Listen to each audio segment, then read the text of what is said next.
Ya itu yang menyampaikan ke Kementerian Agama untuk merevisi ayat Al-Quran bukan? Iya ya. Iya, itu lebih parah bagi saya. Kenapa dia ngurusi Al-Quran?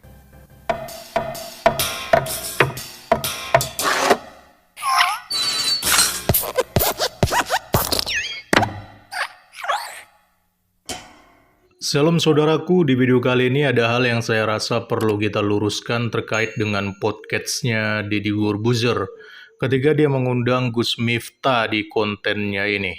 Sebenarnya topik mereka itu membahas ada seorang komika yang diduga menghina Nabi Muhammad yang viral baru-baru ini. Tapi karena mereka juga ada sedikit ngerumpi tentang Elia Miron, dan menurut saya rumpian mereka itu tidak objektif dan juga cenderung bodoh, maka saya rasa perlu untuk kita luruskan. Elia itu yang menyampaikan ke Kementerian Agama untuk merevisi ayat Al-Quran bukan? Iya ya. Iya, itu lebih parah bagi saya. Kenapa dia ngurusi Al-Quran? Katanya ini ada satu ayat yang harus direvisi karena ini menjadikan ayat permusuhan dan sebagainya. Betul. Nah, tapi pembelaannya mereka adalah ada ustadz-ustadz kita, ustadz-ustadz di agama kita, ya ustadz pasti di agama kita lah ya, yang waktu itu juga sempat menghina agama mereka. Loh, harusnya kenapa tidak dipenjara gitu? Yang lo serang ustadznya, kenapa kok minta ayatnya yang direvisi? Nggak, pertanyaannya dari mereka adalah kenapa yang itu nggak dipenjara juga? Kan ada ustadz-ustadz yang kita tahu lah. Sudah gitu. ada laporannya belum?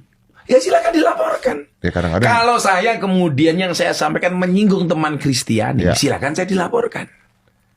Ya, makin kesini entah mengapa setiap melihat podcastnya Deddy Corbuzier di dalam memberikan penilaian terhadap isu-isu agama, apalagi khususnya ini ya, kalau dia bahas agama Kristen, itu sangat tidak objektif dan cenderung bodoh menurut saya. Dan yang lucunya, dia membahas ini bersama dengan Gus Miftah, yang saya juga heran.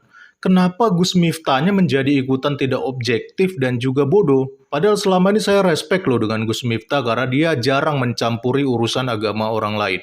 Baik, saya akan tunjukkan beberapa kebodohan dan ketidakobjektifan mereka di dalam rumpian mereka di podcast Deddy Corbuzier ini. Elia itu yang menyampaikan ke Kementerian Agama untuk merevisi ayat Al-Quran bukan? Iya ya. Iya, itu lebih parah bagi saya. Kenapa dia ngurusi Al-Quran? Katanya ini ada satu ayat yang harus direvisi karena ini menjadikan ayat permusuhan dan sebagainya. Betul. Yang pertama, Gus Miftah mengatakan bahwa Elia Miron meminta Kementerian Agama untuk merevisi ayat-ayat Al-Quran. Dari pernyataan bodoh Gus Miftah ini, saya melihat ada kemungkinan sepertinya Gus Miftah ini belum pernah melihat langsung video Elia Miron yang meminta untuk mereformasi tafsir Al-Quran. Karena pada faktanya, Elia Miron itu tidak pernah meminta untuk merevisi ayat Al-Quran seperti yang dikatakan Gus Miftah tadi. Tetapi yang dia minta adalah agar Kementerian Agama mereformasi tafsir ayat Al-Qur'annya yang mengutip ayat-ayat dalam Injil Sinoptik yang terdapat di dalam kitab sucinya agama Kristen. Tapi entah bagaimana narasinya sampai di Gus Miftah berubah menjadi merevisi ayat-ayat Al-Qur'an.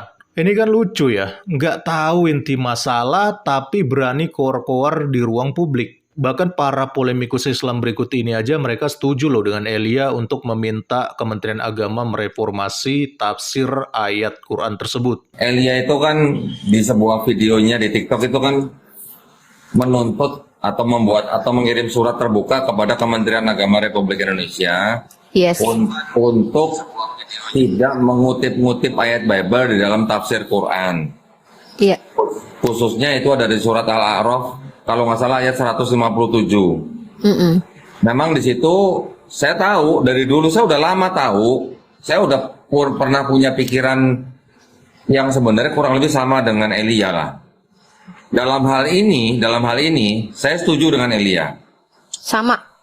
Ya, karena kita sebagai umat Islam sudah tahu dan yakin bahwa Taurat, Zabur, Injil yang disebutkan di dalam Quran itu bukan Bible-nya Yahudi, bukan Bible-nya Kristen. Jadi kenapa menafsirkan Quran menggunakan ayat-ayat mereka? Itu saya setuju.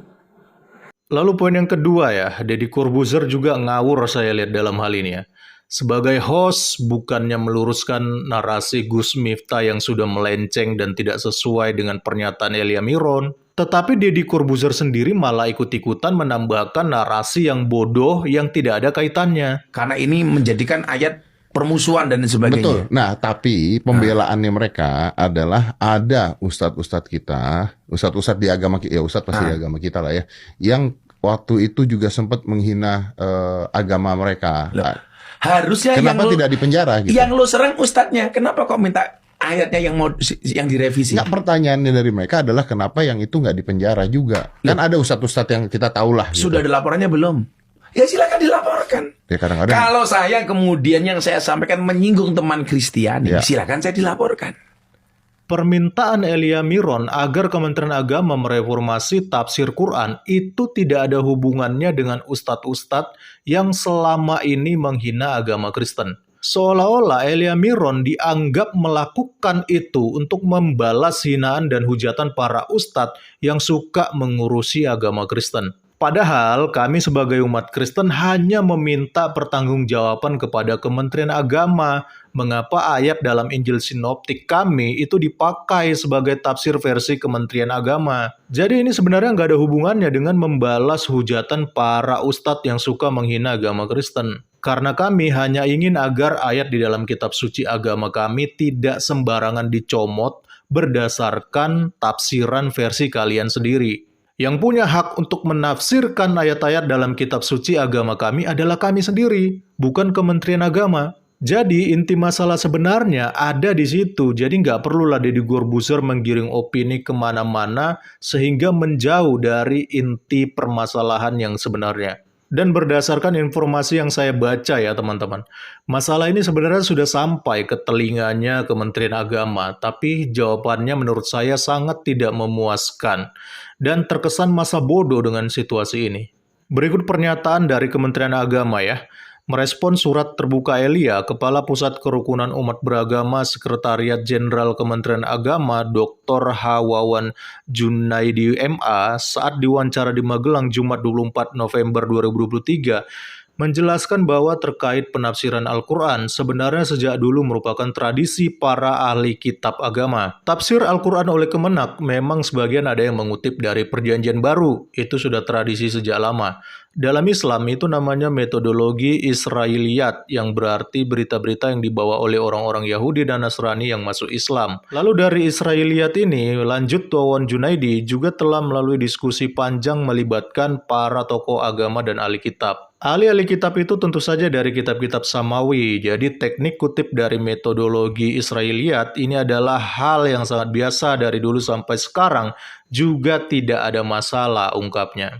Jadi kita sudah sama-sama dengar ya, Kementerian Agama sendiri sudah mengakui bahwa mereka memang mengutip ayat dari perjanjian barunya agama Kristen.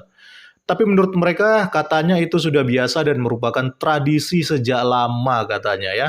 Dan kalau dalam Islam namanya metodologi Israiliyat, yaitu berita-berita yang dibawa oleh orang-orang Yahudi atau Nasrani yang kemudian masuk Islam. Dan katanya itu hal yang biasa karena dari dulu sampai sekarang tidak pernah ada masalah. Tapi akhirnya sekarang jadi masalah kan? Dulu tidak ada masalah, itu karena dulu era keterbukaan informasi tidak seperti sekarang. Sehingga tidak ada umat Kristen yang protes ataupun komplain. Kalau sekarang zaman kan sudah berubah, harusnya kalau kita memang serius menunjukkan apa itu toleransi beragama, ya jangan mencampur adukan agama dong. Bukankah di dalam ajaran Islam diajarkan lakum dinukum waliyadin, yaitu agamaku agamaku, agamamu agamamu. Tapi mengapa kenyataannya ayat-ayat di dalam Injil orang Kristen yang sering dikatakan para ustadz sudah dipalsukan dan sudah diubah-ubah, tetapi malah dipakai sebagai pendukung tafsiran Al-Quran. Harusnya ya cukuplah kalian dengan kitab suci kalian sendiri dan kami sebagai umat Kristen dengan kitab suci agama kami sendiri. Itu baru namanya lakum dinukum waliyadin. Salam kritis, Tuhan Yesus memberkati. Salam.